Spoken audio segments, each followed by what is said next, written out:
Good morning to our guests in the United States, and good afternoon to our guests in the UAE and throughout the Middle East region. I'm Danny Seabright, President of the U.S.-UAE Business Council.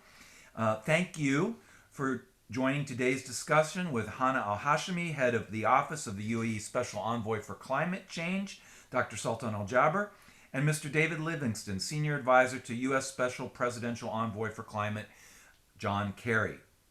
Today's conversation with Hana and David falls under the auspices of the US-UAE Business Council's Climate Change Task Force, which is focused on supporting efforts by the US and the UAE governments to address the negative effects of climate change.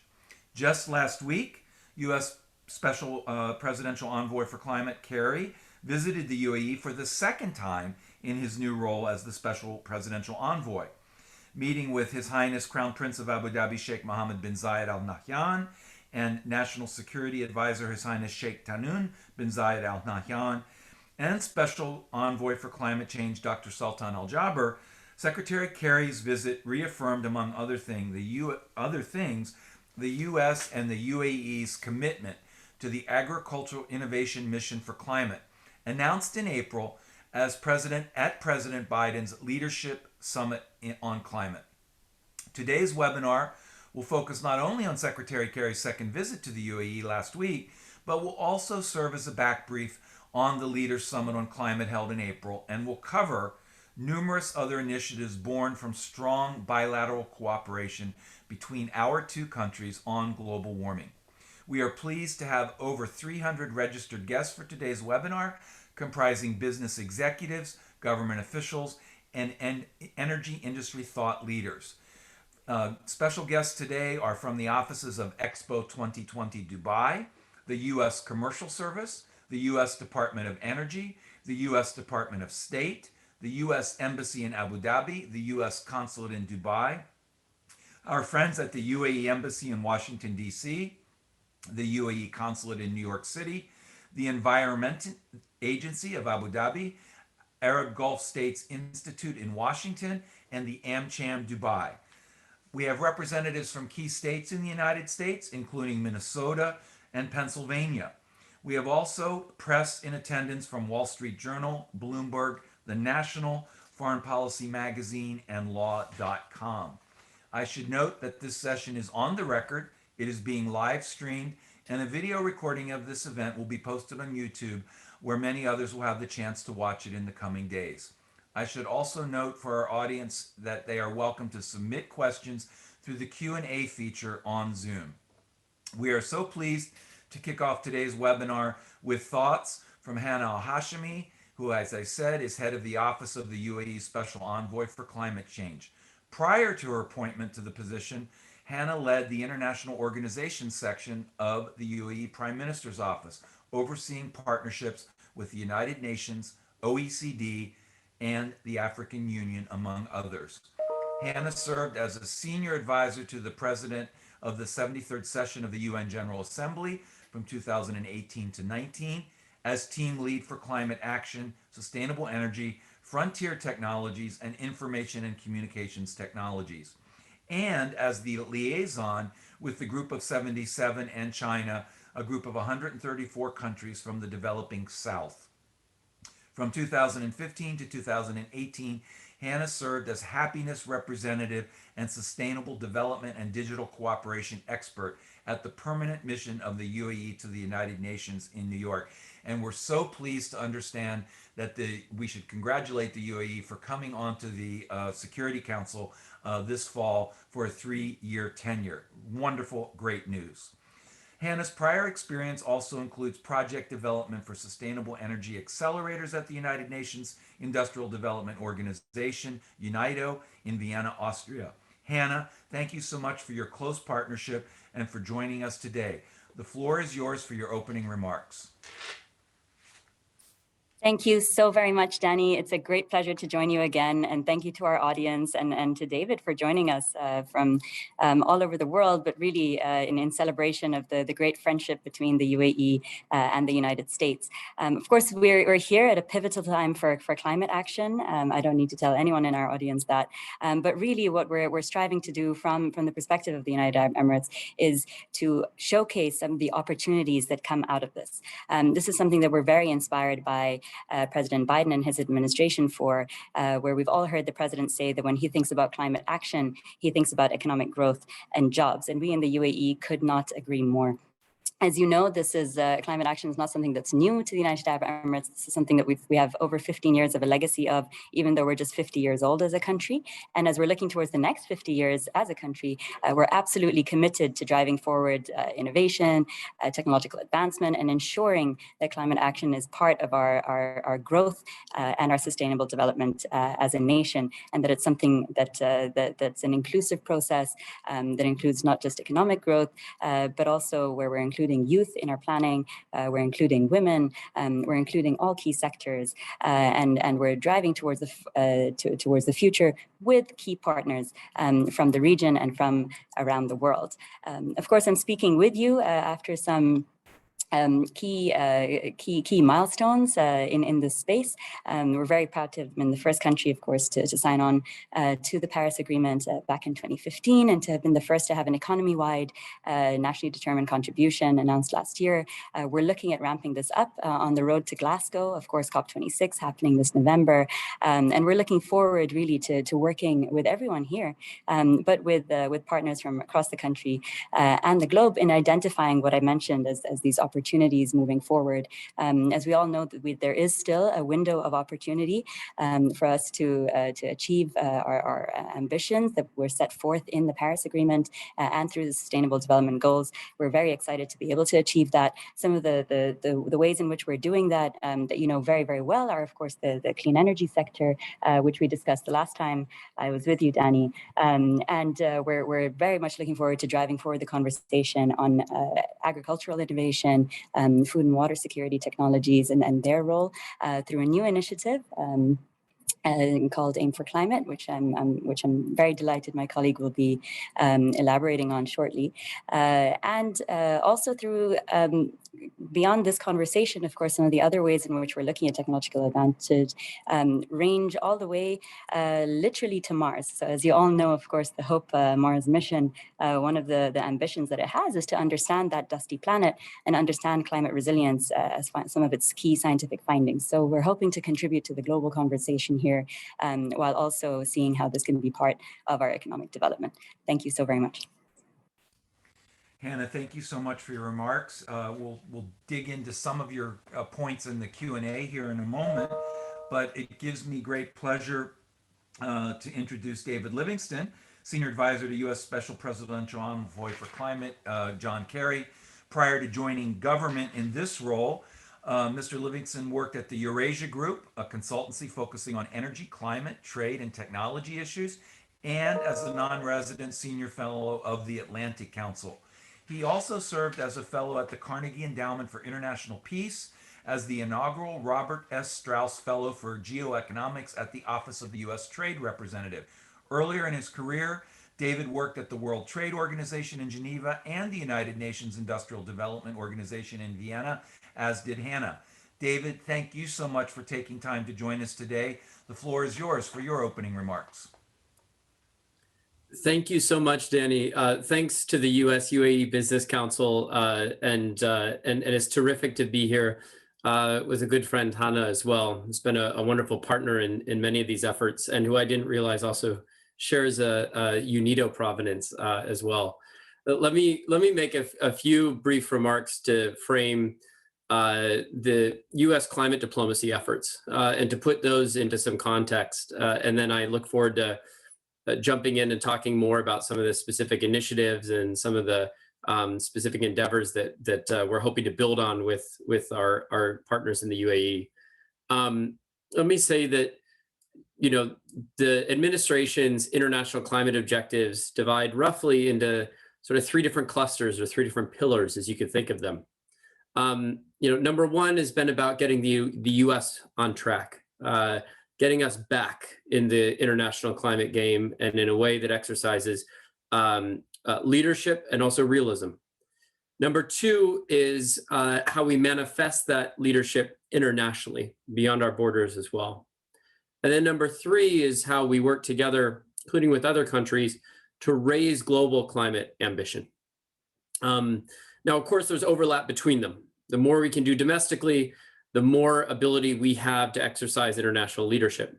The more we can use that leadership to raise global ambition, and so on and so forth. So we understand the interconnectedness of all these efforts. In terms of getting the U.S. back on track, I think there have been several very visible steps to date. President Biden, in one of his very first actions upon taking office, signed the papers to get the United States back into the Paris Agreement. We're back as of February 19th of this year.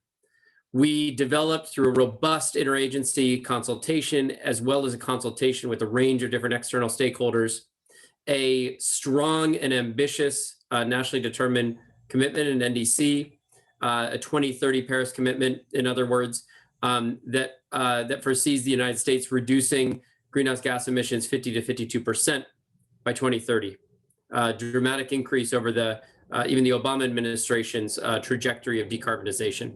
We have multiple different pathways to get there, and we're excited to work not only across the federal government, but also with states, with cities, with universities, with national labs, with corporations, with global supply chains to help drive us to meet that 50 to 52% NDC. And we've also developed and announced a robust climate finance plan. President Biden's plan will see the United States double its climate finance and triple its adaptation finance. So we're excited about what we've laid out in just a little bit over the first 100 days of this administration. And we're excited about what we can continue to do, including as we deepen our work with partners and with allies over the rest of this year and into the coming years. Now, in terms of U.S. leadership, our second pillar, we, of course, appointed a special presidential envoy for climate for the first time ever. We've had special envoys for climate before, but never one that reports directly to the president, reports directly to the Oval Office, and that has a seat on the National Security Council. And it's a privilege to work for someone like Secretary Kerry, with such stature, with such gravitas, with such experience in this issue, but also about how this issue can be made to fit within the overall global landscape of policy challenges and policy opportunities facing the global community, and who has such knowledge and insight into how we elevate this issue and give it the rightful place it deserves at the forefront of international engagement and foreign policy thinking, not only in Washington, but also in all of our conversations around the world. We, of course, hosted the President Biden's Leaders Summit on Climate in the first 100 days. The single largest foreign policy initiative or endeavor the first 100 days of the Biden-Harris administration. It brought together 40 plus leaders. It reconvened the Major Economies Forum. It brought together over 60 ministers in addition in various different roundtables. It generated a lot of announcements. It generated new enhanced NDCs, not only from the United States, but also from Canada, from Japan. Promises of further enhanced NDCs soon from countries like South Korea, South Africa, to create momentum for a successful G7. That was the first 1.5 degrees C aligned G7 in history, in part as a result of the progress we made at President Biden's summit, and hopefully helps to create further momentum towards the critical progress we need to make this year to COP26 in November. And we've also been taking steps that I'm sure many that have taken note of in the form of executive orders, in the form of new guidance, et cetera, that mainstreams climate in so much of what we do, that makes not just our special envoy's office a climate office, but that makes the Department of Defense, the Department of Transportation, our U.S. Trade Representative's office, all of these different offices are also climate agencies, climate offices, when it comes to the United States' priorities. And so we're excited about that mainstreaming of this important issue, not just in facing the challenges, but also in seizing the opportunities, creating economic growth and jobs in multiple different domains. And then finally, when it comes to raising global climate ambition, we left the Paris Agreement negotiations in late 2015 with the aim of limiting average global temperature rise to well below 2 degrees C, while pursuing efforts to limit it to 1.5 degrees C. If anything, I would argue that the science is clearer and clearer. We must aim for 1.5 degrees C. The science is warning us that the dangers of surpassing that threshold are even greater than before. And of course, we give ourselves, according to the science, the best shot at keeping 1.5 degrees C within reach when we all collectively aim to reach net zero emissions by 2050 and no later. Finally, I'd just like to note that we're working assiduously, bilaterally and multilaterally, to get countries, and particularly the major economies, to take additional steps. But that doesn't mean that there's not an important role for diplomacy with a whole range of other countries.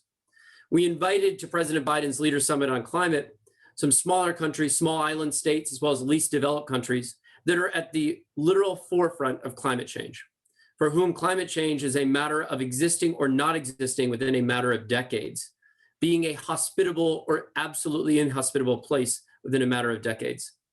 We also invited a number of small countries, innovative countries that are pioneering solutions. I think of the UAE, that have a role to play not just in what they do to decarbonize their own economies, but in the model they set and the leadership example that they can set for the world, the solutions they can pioneer, innovate, commercialize, and scale within their own economies that can then be used elsewhere around the world.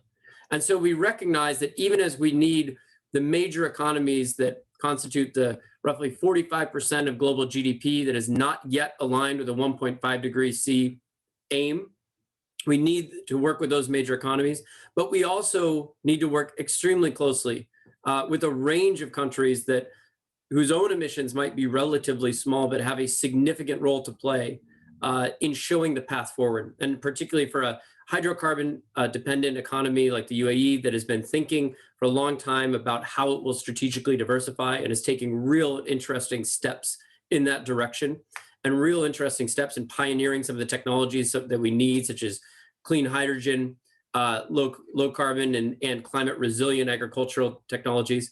We're very excited to work with those sorts of countries as well. So let me just say that you've all seen that Secretary Kerry has taken note of this opportunity as well, not just, of course, inviting the UAE to the President's Summit on Climate, but also making several trips to the UAE and to the broader region, because we genuinely do believe that if you want to solve this problem, you have to go to where the emissions are. You have to engage. You have to talk clearly. You have to listen and understand one another. And we're looking forward to building on that over the months to come. David, thank you so very much. We are the US-UAE Business Council, and we are the organization that brings together the private sector between the two countries to collaborate, to cooperate, to work together, and to partner with government, for sure. I just have to shout out that we have leaders of our executive board from Mubadala, from Honeywell. Norm Gilsdorf is on the line, and also from PepsiCo. We appreciate the support that our members give us every day.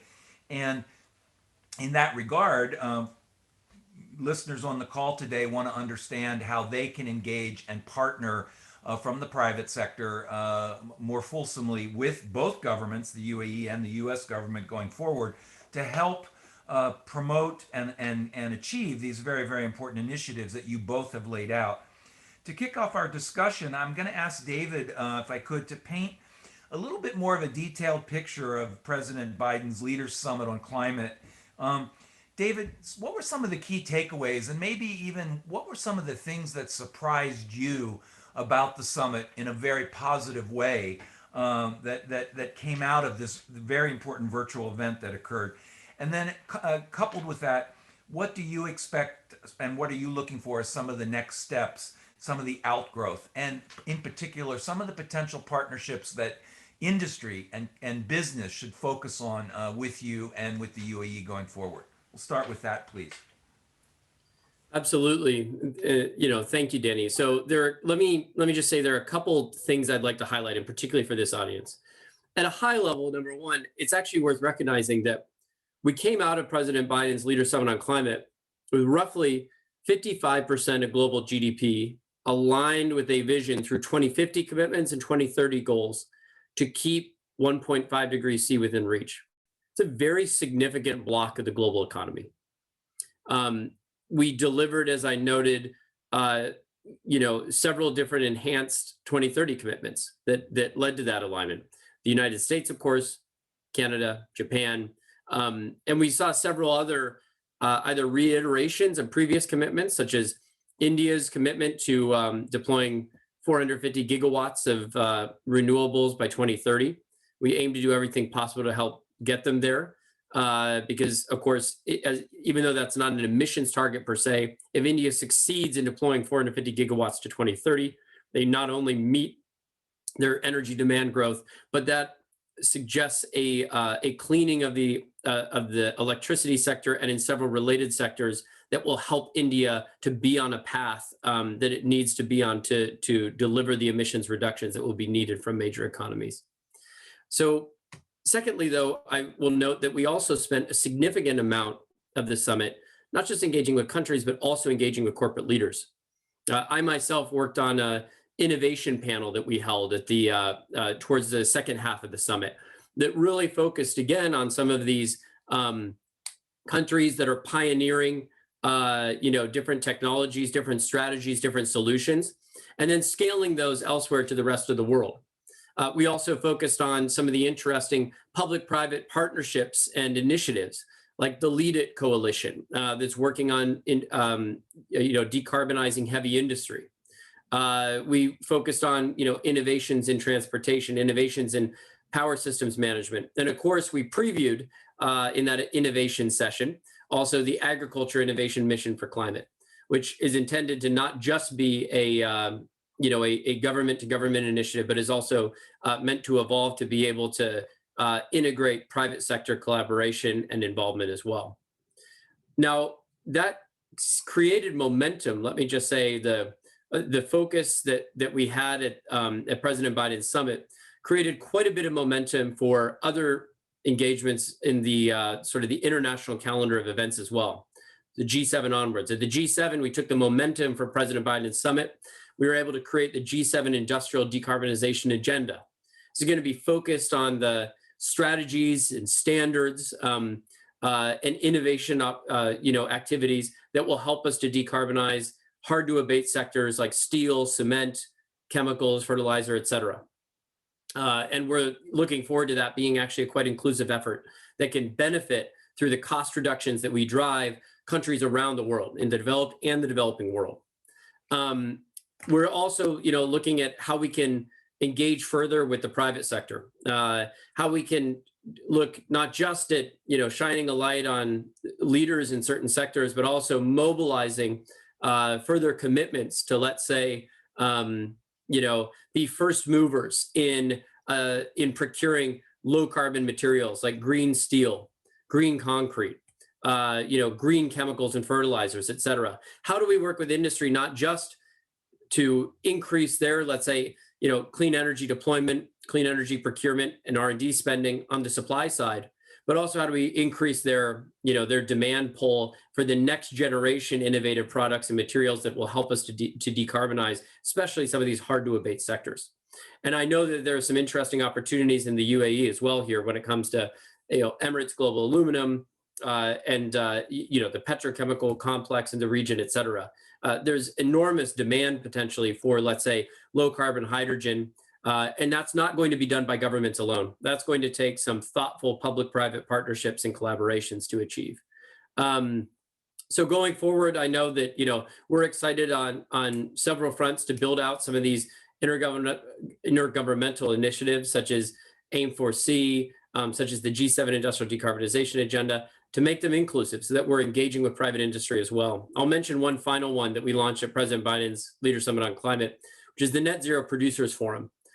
This was established by the United States, Canada, Norway, Qatar, Saudi Arabia. I know that we see quite a bit of value in the UAE, potentially joining that as well and have some ongoing discussions there. It'd be an incredibly valued and welcomed member.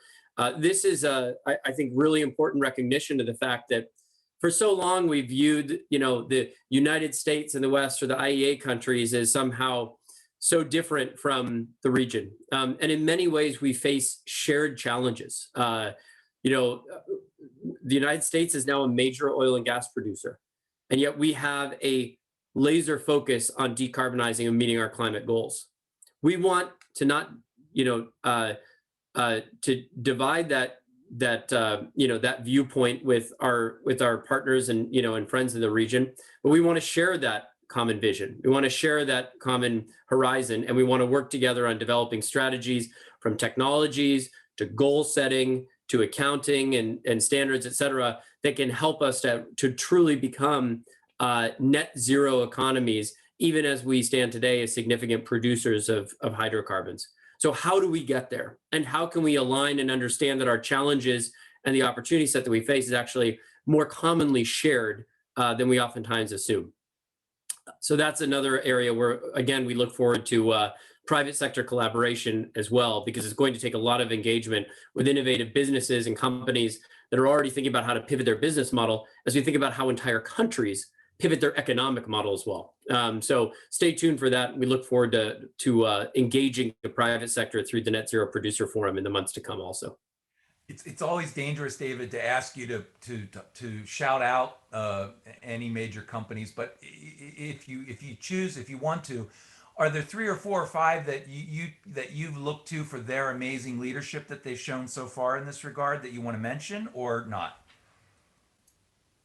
I'm not just trying to not get in trouble, but I'll say it truly is difficult to actually call out just 1 or 2, because I honestly do think that no company has the single solution or the silver bullet.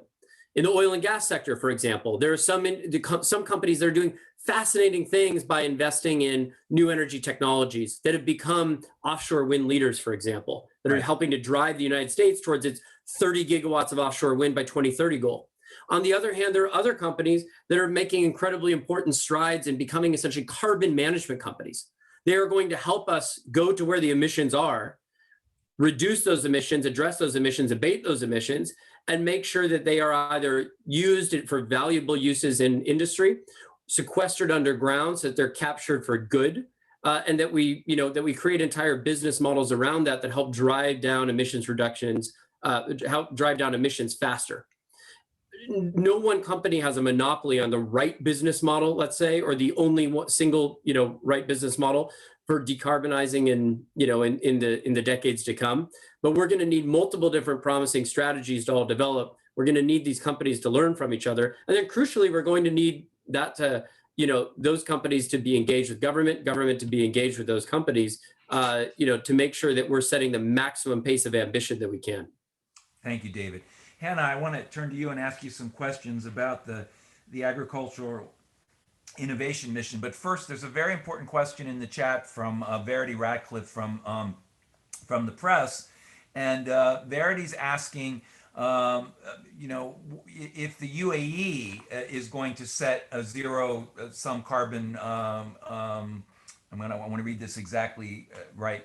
Will the UAE set a net zero emissions target, zero by 2050 or sooner? And would it include tier 3 emissions? Just if you answer that one really quickly for us, and then we'll go on to the agricultural initiative, please. Thank you so very much, Danny, and what an honor to speak after my friend David. And we definitely need to speak and exchange experiences from UNIDO. I can't believe that hasn't come up in our strong partnership yet, but looking forward to taking that conversation offline. Verity, thank you so much for your question. I think it's really inspiring to see the slew of net zero announcements that have come up in the last 6 years, and particularly in the last 6 months. As the UAE, we're of course looking at continuously working on our long-term strategy and our long-term ambitions, and are certainly working on a whole of government approach to see at what point it would be feasible to achieve net zero, while of course driving forward our sustainable development goals. So thank you so much for that question, and I'd encourage you to stay tuned. It's such a pleasure, really, to be able to introduce the Agriculture Innovation Mission for Climate.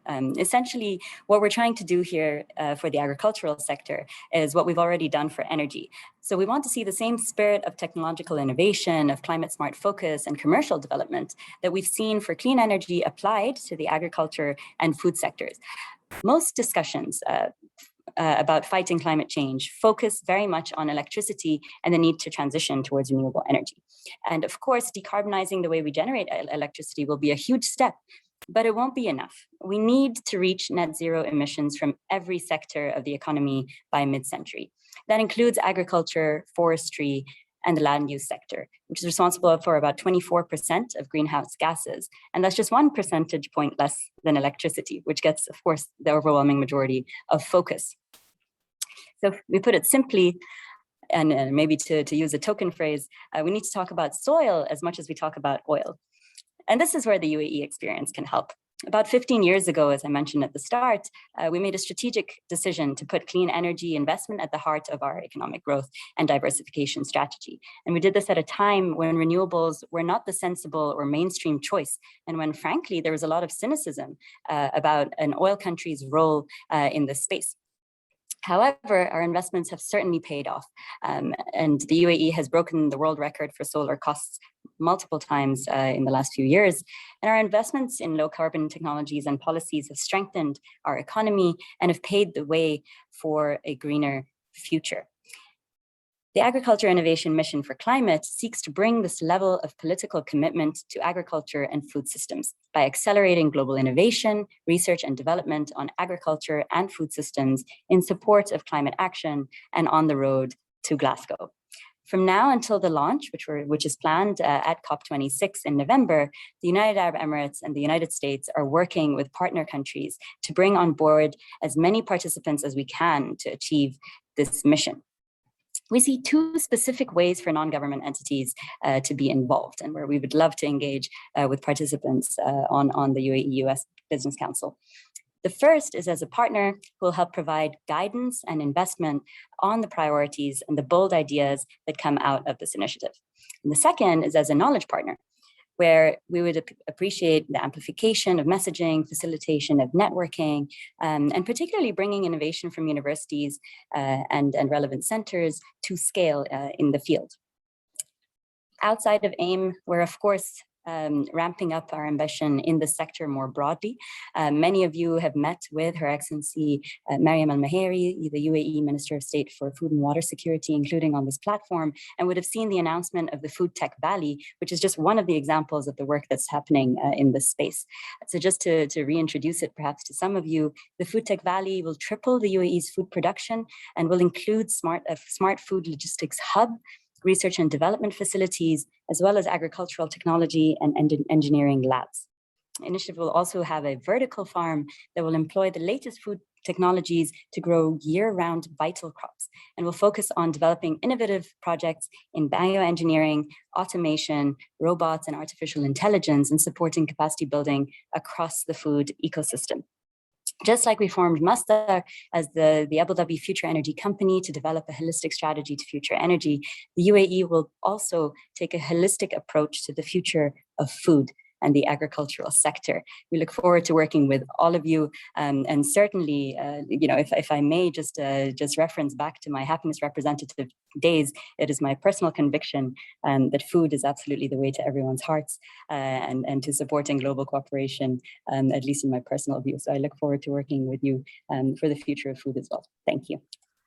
Thanks so much. Indeed, the best conversations and the best way to connect with people are either across the kitchen table or across the restaurant table over breaking bread together, as we say. So I agree with that 100%, Hana. Just on that same theme of AIM, I mean, this was a groundbreaking initiative on behalf of His Highness Sheikh Mohammed bin Rashid Al Maktoum when he announced the UAE's participation as an inaugural partner along with the U.S. In the initiative. And of course, Food Tech Valley is an incredible way forward. I was thinking, even before you compared it to Masdar, as wow, this is exactly like Masdar was, is to set a model for the future for others to look at, to follow, to see best practices, if you will, in moving forward. What's the best way for our members to connect on the Food Tech Initiative with the and with AIM, both to David and to Hana? Is it through your offices, through other offices? We have a number of members in this space. We have a number of other companies that are interested in connecting, and I just want to make sure we point them in the right direction. Hana, is it through your office in this regard, or through Miriam's office, Her Excellency's office, or both?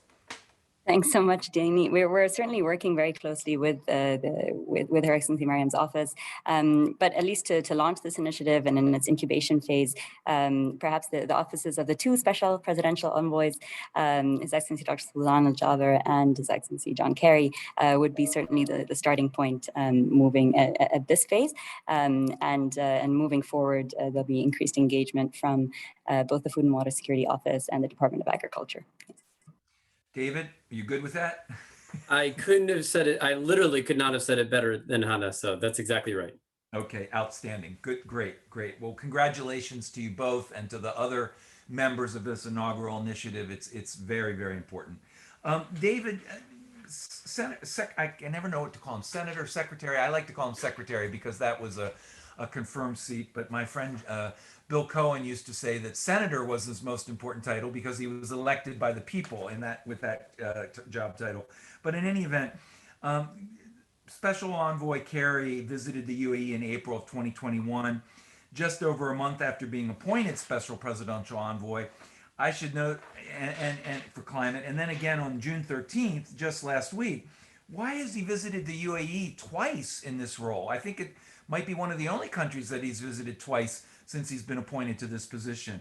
What does this say about the U.S.-UAE partnership in combating climate change going forward?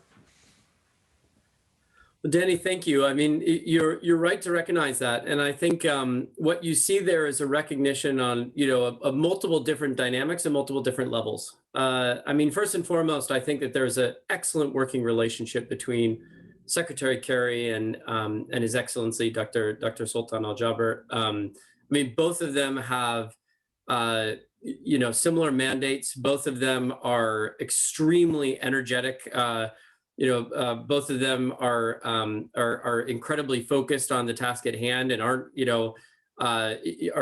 quite big vision in terms of how they think about this and what needs to happen in each of our respective countries and globally in order to meet this challenge. I think there's also recognition of the unique role that the UAE plays in the region as among hydrocarbon rich economies and producers. And then also as just a small and innovative country, as we've noted before. One whose, again, greatest contributions to the climate challenge will come indeed from decarbonizing its own economy, scaling up deployment of renewables and setting an example in that sense for the rest of the world. And there's much more to be done over the years to come, but also in terms of the again, the innovations, the technologies that it develops and the way that it can reach emerging economies and major economies around the world with some of those innovations, solutions, and models. AIM4C is a great example of this, I think. The UAE is not a major agricultural producer, of course, but it has, keen interest and equities in agriculture, in aquaculture, and in both reducing the emissions embedded within agricultural production and food production, but also in terms of ensuring that that the agricultural production that the UAE, that the region relies on, including many less capable countries in the region, that agricultural supply is resilient to a changing climate, and that we use agriculture as a lever to help deliver on our climate goals, and that can be done in a way that helps feed people rather than be presenting a trade-off. Now, finally, the other thing I would just note is that it's important, I think, to maintain a dialogue with with partners that are willing to move fast, to move at a pace that the United States is looking to move at, and it's also important to make sure that we that we create some new institutions, some new energy. And here we were very glad, very proud to see the UAE host the first regional climate and clean energy dialogue that's ever taken place in the region. This took place during Secretary Kerry's first trip. We very much hope to see the entire region pick up on this and make sure that this is a continuing phenomena. Despite some of the oftentimes political tensions in the region, differences in systems, priorities, economic differences, et cetera, addressing climate and the clean energy transition is one of the foremost opportunities that we feel the region has for facilitating dialogue, for facilitating and revitalizing multilateralism and plurilateralism to address this shared global challenge. It's to put a fine point on it, the Middle East is a part of the globe that is warming at twice the rate the average Earth's warming. So it too is at the forefront of bearing the brunt of these challenges, and so it too has an interest in taking what is oftentimes thought of as a challenge for future years, a challenge for coming decades, and realizing that we must act now and that we need to start, both in terms of economic diversification, in terms of adaptation, and in terms of our, also our just entire diplomatic and governance architecture, plurilaterally and multilaterally, we need to start putting in place the foundations and acting today, because we can't afford to wait. Thanks, David.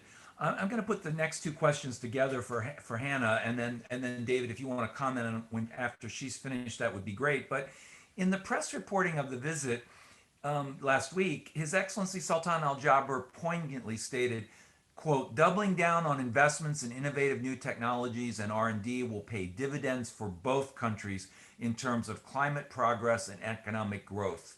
Hana, tell us a little bit about the economic benefits that the UAE hopes to achieve by investing in climate change solutions and the green economy, and then also about your new energy strategy with regard to hydrogen, which is so incredibly exciting. Please. Thank you so much, Danny. Thank you. Well, to put it simply, we see climate action as a market opportunity and not as an imposition. Climate action is certainly at the center of the UAE's economic growth and diversification strategy, and our investments and policies over the last 15 years have quickly paid off, and they've in fact strengthened our economy and paved the way to a greener future. If I can give you one proof point around solar first, as mentioned, we have broken the world record for solar multiple times, and it's actually now the cheapest daytime power source in the Middle East, which enables industries and businesses to enjoy lower input costs and smaller environmental footprints. This is really significant given given what David has just talked about the salience of this issue in the region, and the need to focus very much on solutions and opportunities, which can really only be achieved through, of course, cooperation and through a greater focus globally on investments on advancing the technologies that can drive really this greener future. So we were also very honored, of course, by both visits of the Special Presidential Envoy, John Kerry, and as delighted to be able to showcase to him the UAE's climate initiatives, including the largest and lowest cost solar plants. And we were as excited to have him here as we were disappointed that we couldn't convince David to join him yet. But we do hope to be able to change that moving forward as we do continue our close collaboration on a number of issues. I think it's also important to build on the point that David made about the linkage between climate action and really development, and particularly for vulnerable countries and more broadly developing countries. And this is, of course, a key part of our own foreign policy and foreign aid strategy. We've committed over $1 billion as a country in grants and low interest loans for renewable energy projects in over 70 countries around the world, as well as billions of dollars in humanitarian relief for climate disasters. I think climate security is another area that will continue to be really, really important, and where we are looking forward to working on in our term on the Security Council, of course, together with the United States and global partners. Thank you so much for asking about new fuels and future opportunities, and particularly hydrogen. Of course, in May, the UAE launched the first industrial-scale green hydrogen project in the region, and that will use solar power from the Mohammed bin Rashid Solar Park to produce hydrogen at commercial scale. In addition, the Abu Dhabi National Oil Company is leveraging its existing gas infrastructure to explore scaling up the production of blue hydrogen. And while hydrogen as a fuel source is still at its early stage, we're developing a roadmap to create a hydrogen ecosystem that can serve both the UAE and the global markets. What this also means is that the UAE is well positioned to take advantage of a new wave of green investment opportunities. And indeed, we saw this in February this year when Emirates Global Aluminium signed a deal with BMW to produce the world's first solar-made green aluminium for its cars. We also look forward to focusing on other sectors, including for water desalination, synthetic fuels, further developments in clean technologies for energy, agriculture technologies, and more. So we're certainly working across the country towards a suite of climate ambition initiatives on the road to Glasgow and beyond. Thank you. Thanks for mentioning Glasgow. The US-UAE Business Council hosted a webinar with Abu Dhabi's Hydrogen Alliance, all three members, on this topic just a couple of months ago. So if folks on the screen today or guests today want to learn more, please refer to that webinar. A lot of excellent and outstanding detail. But turning to Glasgow, to COP26, and turning to the UAE's recent offer to host COP28 in 2023, David and Hana, can you say a little bit more about the scope for COP26? And Hana, and also, can you talk a little bit about why the UAE is ideally suited to host COP28 in 2023? There's a lot of 2023s and 2026s there going on. But anyway, go ahead, David, over to you, and then Hana, please. Well, Danny, let me just say first and foremost that we share excitement over the opportunity for the UAE and other partners in the region to drive forward, clean hydrogen technology. And we see that as actually quite aligned with what we're doing domestically as well. So just a couple of weeks ago, by the way, in terms of what the U.S. is doing, the Secretary of Energy, Secretary Granholm, announced the first energy earth shot. And so what this is a bold, ambitious, but achievable goal for 2030 that DOE is setting around next generation clean energy solutions. The first earth shot, as I mentioned, is hydrogen, right? It's appropriate that the first earth shot would be focused on element number 1 in the periodic table. And the hydrogen earth shot has the goal of lowering the cost of clean hydrogen to $1 per 1 kilogram in 1 decade. 1 for 1 in 1. So in the United States, at least, the cost of hydrogen from natural gas is already around $1.50 per kilogram. Now, we want clean hydrogen to be able to beat that price. And we'll use a diverse range of resources to do it: renewables, nuclear, fossil fuels with carbon capture and storage. The UAE is another country that has this opportunity ahead of it and multiple different paths to producing clean hydrogen. And so, as we embark on the energy earth shot for hydrogen, I know that we're very excited about the cooperation opportunities that we may have with countries around the world, including the UAE, to look at different models that are helping to deliver that sort of ambitious cost target for clean hydrogen. Because again, remember, that's going to be important not just for our oil and gas sector, not just for reducing the carbon footprint of petrochemicals, oil and gas, et cetera. That clean hydrogen can also be used in aluminum, in steel, in cement, in various different industrial processes, as well as in long distance transport as well. So I think it's incumbent upon all of us to see what we can do to advance that particular energy, that promising clean energy vector. And it's a real promising opportunity for collaboration internationally. Now, with regard to your question on COP26, it's obviously a critical year.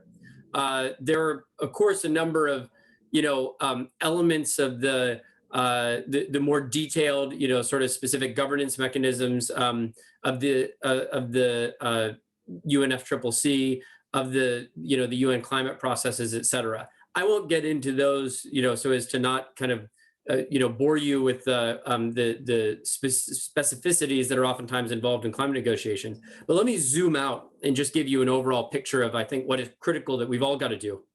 We have to recognize what the science is telling us. That's not a political negotiation.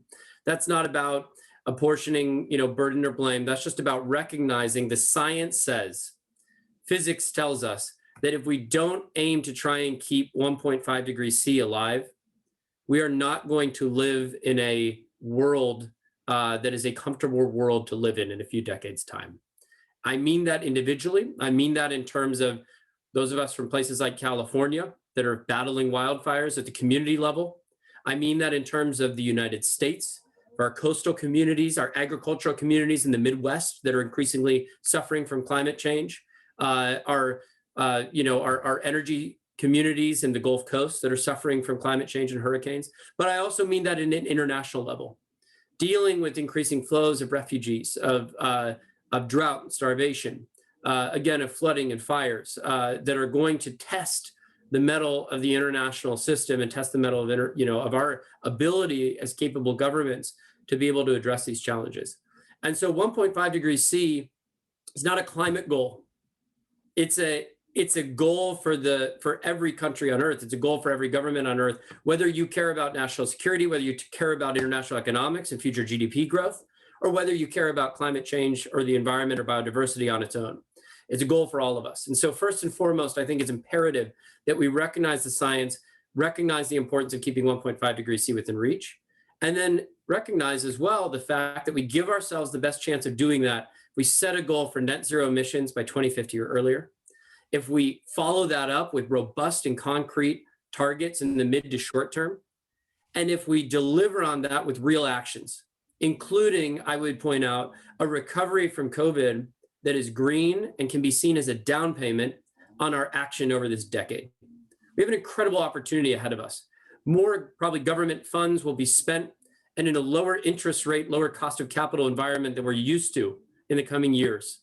And that is an enormous opportunity to lay down the foundations, both through hard infrastructure, but also through soft infrastructure, policy, standards, et cetera, that will put us on a course as we build back out of this once in a century pandemic, stronger, green, and more resilient over the years to come. So I think, that is the overarching message before we get bogged down in the minutia. If we set that tone, if we set that common vision, which is something that should be able to unify countries large and small, global north, global south, developed and developing alike, we will have a successful COP26. We've got more work to do. We've gotten off to a strong start this year, but we have a lot more work to do. And I know we're going to need to work with all partners, in all countries around the world in trying to set that tone and in getting there. And critically and crucially, let me just underscore, we're going to have the private sector come along with us. We're going to have to follow their leadership in certain cases, have U.S. government and other governments leadership bring the private sector along in other cases. But we recognize that no one has a monopoly on the solutions here. And we've all got a role to play in getting to where we need to go for a safe climate that can deliver prosperity and growth for decades and decades to come. Thank you, David. Hana, COP26 in Glasgow, COP28, your possible, UAE's possible candidacy for that in 2023. Please give us your comments. Thank you so much, Danny. Thank you. I think David has eloquently put forward our joint views and the global ambition for COP26 and really what's riding on it. So let me focus very much on COP28. Essentially, thank you for mentioning our bid. Of course, through an announcement by His Highness Sheikh Abdullah bin Zayed, the UAE has put itself forward to host the COP in 2023. And our message is simple. The countries can prosper by championing the new low-carbon systems and enhancing international cooperation for this end. We're very keen and excited at the opportunity of hosting to be able to drive forward and showcase this opportunity at COP28, and committed really to an inclusive process and road to the global stocktake, which will be, of course, the first formal assessment of our progress internationally since Paris. This includes the need for strong engagement of all developing countries, but also key stakeholders, including women and youth. And the UAE, of course, has a strong track record of ensuring strong governance mechanisms for the active participation of women in decision-making processes and senior leadership, as well as youth through dedicated youth councils and board positions and other such initiatives. But really, COP28 will be a pivotal moment to mobilize all actors towards addressing the global climate challenge, including those from the private sector, and to work with them to reinforce the compelling investment case for doing so. It's an essentially critical message, and we've talked about the importance for our region in particular, given its sensitivity to climate impacts. And we believe that hosting the COP in this region would send a strong message and would be really powerful to bring Arab and Gulf countries on board with the highest levels of ambition on climate action. And we simply don't think that we'll see that level of responsiveness if the COP is held elsewhere or the same level of political context. And it goes without saying that we would ensure both an inclusive process, but also a seamless experience for delegates. As you know, we have a strong record of hosting successful mega events such as Abu Dhabi Sustainability Week. We're preparing and looking forward to welcoming millions of visitors around the world for the World Expo in Dubai in October. And I really hope both Danny and David can attest to our hospitality and ability to deliver a truly landmark presidency. Thank you. So, Hana, I just have to ask the question, how can our business members help in supporting the UAE's candidacy for COP28? Well, really, I think by preparing for a successful COP, essentially, and working with us, we're already seeing a lot of leadership and partnership from the private sector. But we do really feel that business is going to provide the majority of solutions that the world needs to be able to achieve Paris Agreement. So we hope and that the private sector and Business Council members in particular continue to be closely involved. I can share a couple of ways from our domestic experience. One is through long-term sectoral planning. We know that net zero by 2050 is the travel of direction globally. So it's strategic for every sector at home to think about how they're going to thrive in this context. These processes can't be government-led, of course. They can be government-led, sorry. But it's much stronger when the sectors themselves propose to convene and start figuring out how they're going to get from point A to point B. In the United Arab Emirates, for instance, the finance sector has self-organized under the Abu Dhabi Declaration for Sustainable Finance and has started the conversation on taxonomy and disclosure. And the second way to get involved is through broader advocacy. The more voices that call for climate action and present climate solutions, the more they're normalized in the market. And there have been a number of first movers in the UAE who've started talking about climate change even over a decade ago and have helped to change the mindset across many sectors. Many of them are on the call today. You know who you are, and you've certainly served the UAE ambition and drive in the sector. So at home, it would be so impactful for even more companies to speak publicly about their plans and to get more involved through Abu Dhabi Sustainability Week, to join the UN Global Compact, and really to be part of this road towards the global stock take, so that when we do take stock of what we have achieved, we really have a lot to be proud of and to speak about. And that would really only just be the starting point towards greater ambition for the future that we want by 2030. Thanks. Thank you, Hana. You mentioned Abu Dhabi Sustainability Week. Thanks for the shout out on that. A very, very important initiative on Abu Dhabi's part. And David and Hana also mentioned Expo 2020 Dubai, which is certain to have a major billing as the world's greatest event, the world's greatest show when it kicks off on October 1. But there's going to be a sustainability week at Expo 2020, Hana, and maybe just take a minute what you expect to see from that for our audience, if you will, and then we need to wrap up the seminar. We're coming near the end, so please, Hana, go ahead. Thank you so much, Danny.